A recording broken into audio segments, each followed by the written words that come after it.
Hello everyone, welcome to SS education class. आज हम लोग अपने प्रीवियस ईयर क्वेश्चंस के जो हम लोग क्लासेस कर रहे हैं उसको कंटिन्यू करेंगे और आज हम लोग पेपर 1 को ख़त्म करने जा रहे हैं। मतलब पेपर 1 का जीके पोर्शन को ख़त्म करने जा रहे हैं। तो इसमें एक क्वेश्चन है 56 नंबर क्वेश्चन जो है, which of the following words does not appear in the preamble of the constitution of India. तो हम लोग प्रियम्बल संविधान की प्रस्तावना में कौन सा चीज़ नहीं है, कौन सा ये जो वर्ड है निम्नलिखित कौन सा शब्द नहीं है भारत के संविधान की प्रस्तावना, मतलब प्रियम्बल बोल रहे हैं। प्रियम्बल मतलब is an introduction, okay, introduction to the constitution. Preamble आप लोग को देखा होगा, आप लोग ने सुंदर से इसमें लिखा हुआ है, पूरा उसका इंट्रोडक्शन पूरा लिखा हुआ है। We the people of India having solemnly resolved to constitute India into a sovereign socialist secular democratic republic, ये जो है वो आप लोग थोड़ा एक बार पढ़ लेना। वो उसमें कौन सा वर्ड नहीं है बोल रहे, तो क्या सेकुलर है? हाँ है। Socialist yes. डेमोक्रेटिक है। कौन सा वर्ड नहीं है? फेडरल नहीं है। ठीक है, तो इसका जो करेक्ट आंसर है वो होगा फेडरल। नेक्स्ट जो क्वेश्चन है वो है the ancient tradition of exchanging goods for goods trade without currency. तो आप लोगों को सबको ये आंसर पता होगा कि विदाउट करेंसी हम लोग कौन सा ट्रेड किया जाता था, वो था बार्टर सिस्टम। बार्टर सिस्टम में होता था क्या था कि एक चीज़ दिया जाता था और उसी के बदले में दूसरा चीज़ लिया जाता था।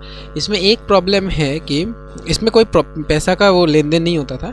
इसमें एक प्रॉब्लम ये था कि मतलब दोनों जन को ऐसा होना चाहिए कि सहमति होना चाहिए कि मुझे हाँ खरीद जो एक आदमी उसका भी वो नेसेसिटी होना चाहिए और उसका ये भी मन होना चाहिए कि मैं वो दूसरा चीज़ बेचूंगा जो वो सेकंड पर्सन को चाहिए।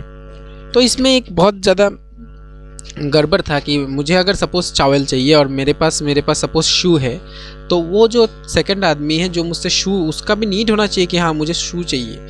तो ऐसा है कि उसमें बहुत ज़्यादा कोइंसिडेंस का बहुत ज़्यादा ज़रूरी होता था। इसलिए तो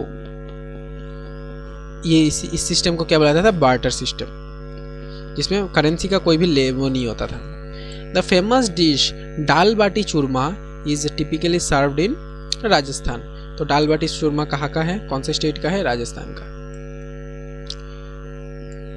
animals that feed on green plants. Green plants कौन खाते हैं? हार्बीवोर्स। ग्रीन प्लांट्स कौन खाते हैं? हार्बीवोर्स। ओमनीवोर्स दोनों खाते हैं, प्लांट्स एंड एनिमल्स दोनों खाते हैं। कार्निवर्स जो बस मीट खाते हैं, और हार्बीवोर्स जो ग्रीन प्लांट्स खाते हैं। नेक्स्ट जो है वो है Which schedule of the Indian Constitution has made provisions for autonomous administration for hills and tribal region of Northeast India? तो which schedule of the Indian Constitution has made provisions for autonomous administration? तो कौन सा schedule है हम लोग के Indian constitution में जो autonomous administration for hills and tribal region of north east India, north east India में आसाम, त्रिपुरा, मिजोरम, इन सबको ऐड किया गया है। तो उसमें इसका जो करेक्ट आंसर है वो है 5th शेड्यूल और 6th शेड्यूल, और इसका जो 5th शेड्यूल है वो है other than this states. Okay, तो इसका जो करेक्ट आंसर है वो है 6th schedule. Which schedule of the Indian Constitution has made provisions for autonomous administration for hills and tribal region? ये है 6th शेड्यूल। तो इतना था हम लोगों का जो पेपर 1 का जीके पोर्शन। बाकी इसमें मैथ्स है, वो हम लोग नेक्स्ट किसी जो मैं नेक्स्ट क्लासेस जो लाऊंगा वो अगर उसमें मैथ्स का पूरा अलग ही सेक्शन सारे प्रीवियस ईयर क्वेश्चंस का ये रहेगा। तो ये था हम लोग का क्वेश्चन। अगर आप लोग देखना चाहे तो इसका जो सेट्स होते हैं, सेट्स में भी सेम ही रहते हैं क्वेश्चंस। ये था दूसरा सेट, ये एक सेट है। तो ये सब हम लोग ने पढ़ लिया है, देखिए सब पढ़ लिया है। बिटवीन अलास्का ये वाला बेरिंग स्ट्रेट। ओके, तो बात ये है कि हम लोग का जो क्वेश्चन है वो सेम ही होता है, बस उसका नंबरिंग चेंज रहता है सेट्स में। तो हम लोग को उसके लिए इतना ज़्यादा चिंता नहीं करना है, किसी एक सेट को करने से भी हो जाएगा। पेपर 1 का हम लोग ने एक सेट को कर लिया है। तो अभी हम लोग चलते हैं पेपर 3 में। पेपर 3 का ये है HSSLC और इक्विवेलेंट, मतलब हाई सेकेंडरी का या फिर हाई सेकेंडरी, मतलब जो higher secondary with science, higher secondary without science, और जिन्होंने पास किया है वो लोग ये एग्ज़ाम में अपेयर कर सकते हैं। और इसका पहला क्वेश्चन था which colour is not present in the Olympic flag. Olympic flag में कौन सा कलर नहीं था? तो क्या रेड है, ग्रीन है, येलो भी है? तो इसका जो करेक्ट आंसर होगा पर्पल, जो कि इधर में से कौन सा नहीं है? पर्पल नहीं होता है। ओके, नेक्स्ट क्वेश्चन हम लोग देखते हैं the capital city of Peru. Peru का कैपिटल सिटी क्या है? कि पेरू का कैपिटल सिटी है लीमा। तो पेरू का कैपिटल सिटी क्या है? Lima. Lima is the capital city of Peru. The national stock exchange is located in. National stock exchange कहाँ पे है? देखिए हम लोग के पास दो स्टॉक एक्सचेंज है, एक है बॉम्बे स्टॉक एक्सचेंज BSE, एक है नेशनल स्टॉक एक्सचेंज NSE। तो ये सब शेयर मार्केट से रिलेटेड है। तो शेयर मार्केट का जो ये जो नेशनल स्टॉक एक्सचेंज है ये कहाँ पे है? दोनों ही मुंबई में है, मतलब Bombay stock exchange and national stock exchange दोनों ही मुंबई में है। नेक्स्ट जो है from the following list identify the hardware component that can be use to transfer file. हम लोग वो एक कंप्यूटर से दूसरे कंप्यूटर में किस चीज़ से हम लोग ट्रांसफ़र कर सकते हैं फाइल? वो कर सकते हैं हम लोग USB फ्लैश ड्राइव से। फिर भी आप लोग इसको एक बार स्टडी कर लेना, एक बार चेक कर लेना कि ये USB फ्लैश ड्राइव ही है या नहीं है। तो the range which separates Indo Gangetic, जो रेंज जो इंडो गंगेटिक प्लेन्स और ऑफ नॉर्दर्न इंडिया और डेक्कन प्लेटू को जो सेपरेट करते हैं इन द साउदर्न इंडिया, वो कौन सा रेंज है? तो इसका जो करेक्ट आंसर होगा वो होगा सतपुरा एंड विंध्या रेंज। ये दोनों रेंज अपने एक दूसरे के पैरेलल चलते हैं, ठीक है? ये दोनों रेंज एक दूसरे के पैरेलल चलते हैं, ऐसा करके पैरेलल चलते हैं, और बहुत ही लंबा होता है जो हम लोगों का इंडो गंगेटिक प्लेन और डेक्कन प्लेटू को अलग करते हैं। कौन सा range? Satpura and Vindhya range. इनमें जो रिवर फ्लो होता है वो है नर्मदा एंड ताप्ती, और ये जो है वेस्ट फ्लोइंग रिवर है, ओनली वेस्ट फ्लोइंग रिवर है नर्मदा एंड ताप्ती।